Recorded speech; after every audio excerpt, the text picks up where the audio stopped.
இறைவார்த்தை கேட்டு இதயத்தில் ஏற்று என்னாலும் வாழ்ந்து என்றும் பறைசாற்று இறைவார்த்தை கேட்டு.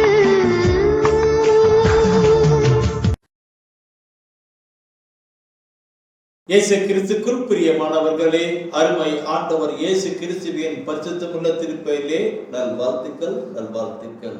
The voice of God, ஆண்டவருடைய குரல் வழி, அவருடைய குரல் வழி நமக்கு வாழ்வளிக்கின்ற குரல் வழி. இந்த நாளிலும் அவர் தருகின்ற குரல் வழியை நாம் கேட்க கடந்து வரலாம். தூய் ஆவியானவர் துணை பெறட்டும். நாகும் முதல் அதிகாரத்திலே 15வது வசனத்தை தூய ஆவியானவர் காண்பிக்கிறார். நாகும் முதல் அதிகாரம் 15வது வசனத்திலே ஆண்டவர் காண்பிக்கிறார். வெற்றி வெற்றி என்று முழங்கி நற்செய்தியை அறிவிப்பவனின் கால்கள் மலைகளின் மேல் தென்படுகின்றன. யூதாவே, உன் திருவிழாக்களை கொண்டாடு, உன் பொருத்தனைகளை நிறைவேற்று. ஏனெனில் தீயவன் உன் நடுவில் இனி வரவே மாட்டான், அவன் முற்றிலும் அழிந்து விட்டான். தீயவன் வரவே மாட்டான், அவன் அழிந்து விட்டான். எத்தனை அருமையான காரியங்கள் பாருங்கள் இருக்கு. நற்செய்தியை அறிவிக்கொண்டு பாருங்கள். தீயவன் என்பது யாரு? அவன் சாத்தானதான் குறிக்கிறது. அழகை குறித்தான், அதை குறித்தான் தீயவன் சொல்லப்பட்டிருக்கிறது. நற்செய்தி அறிவிக்கக்கூடிய நிலையிலே வெற்றி வெற்றி விளங்கி நற்செய்தி அறிவிக்கக்கூடிய கால்கள் எவ்வளவு அவர்கள் அப்படியாய் சாத்தானை வெற்றிக்கும். தீயவன் பிசாசு சாத்தான் காரியங்களை பார்க்கணும். யோவான் 10ஆம் அதிகாரத்திலே பார்க்கிற பொழுது 10ஆம் வசனம் சொல்லப்பட்டிருக்கும். அழகை என்பது சாத்தானை குறிக்கிறது. சாத்தான் அழகை இருக்கு. அந்த நிலையை அவர் ஆண்டவராக இயேசு கிறிஸ்து நல்லா தெளிவாக்கி இருப்பார். இந்த சாத்தான் தான் தொடக்க காலத்தில் இருந்து இந்த நாளிலும் இப்படி செய்துகிட்டே இருக்கிறார். அந்த சாத்தானை ஜெயிக்கணும், வெற்றி கொள்ளுகின்ற ஒரு கருத்தார். யாரால் முடியும்?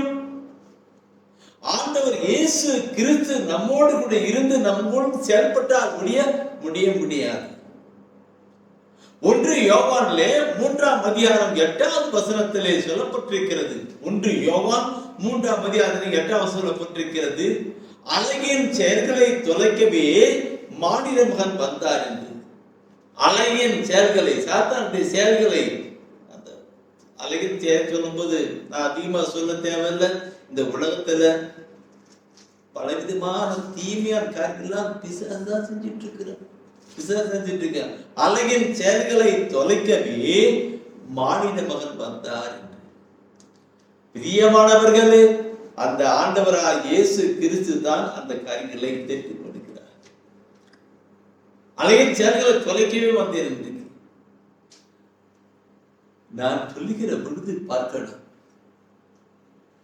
இந்த மாதிரி நற்செய்தி அறிவிப்புடைய கால்கள் எவ்வளவு அறிவா இருக்குன்னு சொல்லப்பட்டிருக்கீங்களா?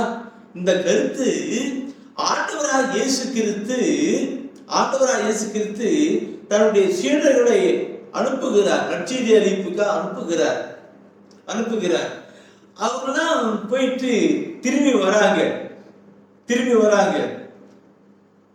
அவங்க இந்த லூக்கா 10ஆம் அதிகாரத்தில் சொல்லப்பட்ட வார்த்தை, திரும்பி வராங்க. திரும்பி வந்துட்டு ஆண்டவரே, போதகரே, உங்களுடைய பெயரை சொன்னா போதும், பிசாசெல்லாம் ஓடுது, முடியும், அப்படியே ரொம்ப சந்தோஷமா சொல்றாங்க. அப்ப அவர் சொல்லும் போது இயேசு ஆண்டவர் அங்க சொல்லுவாரு, என்ன சொல்றாருனாக்கே, அந்த பிசாசு எல்லாம் நசுக்கி போடுகிற காரியங்களை உங்களுக்கு நான் அதிகாரம் கொடுத்திருக்கிறேன் என்று அங்கே சொல்லிக் கொடுப்பார். அதிகாரத்தை உங்களுக்கு கொடுத்திருக்கிறேன். இதை கேட்டுக்கொண்டிருக்கிறேன் அன்பான சகோதரனே, நற்செய்தி அறிவிக்கின்ற பொழுது ஆண்டவருடைய காரியங்களை செய்கிறவராய் இருக்கிறோம். ஆண்டவருடைய காரியங்களை செய்கிறார்கள். அப்போ ஆண்டவரும் உடனிருந்து நமக்கு அந்த வெற்றின் காரியங்களை நிறுத்துவார்.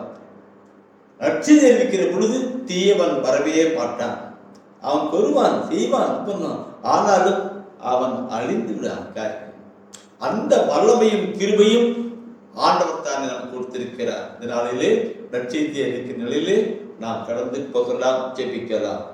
அன்பின் ஆண்டவரை. ஆண்டவரே, தீயவன் வரவே மாட்டான், அவன் அழிந்து விட்டான் சொல்லிக்கிறீரே.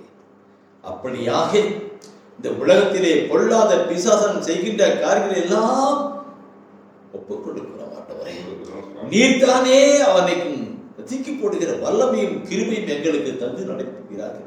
நற்செய்தி அறிவிக்கின்ற காரியங்களிலே உங்களுடைய பிள்ளைகளை நற்செய்தி அறிவிக்கின்ற ஒவ்வொரு காரியங்களிலும் நீர்தானே பயன்படுத்துகிறார்கள். எங்களுக்காக பின்னம் விட்டு மன்னா வந்தவரும் எங்களுக்காக மரித்து வைத்து வாழ்ந்து கொண்டிருக்கிறோம் ஆகிய அருள்நாதன் இயேசு கிறிஸ்துவின் இன்பத் திருப்பெயரிலே ஒப்புக் கொடுக்கிறோம் பிதாவே. ஆமென். ஆமென்.